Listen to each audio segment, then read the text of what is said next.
Assalamualaikum dan hai semua. Jom belajar cara penggunaan penunu bansen.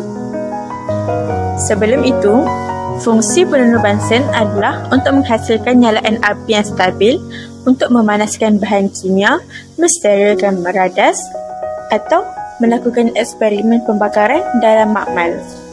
Cara untuk menggunakannya adalah: pertama sekali, tutup lubang udara atau cooler sebelum menyalakan api. Kedua, putar knob gas secara perlahan untuk lepaskan gas. Ketiga, gunakan mancis atau pemetik api makmal untuk menyalakan penunu.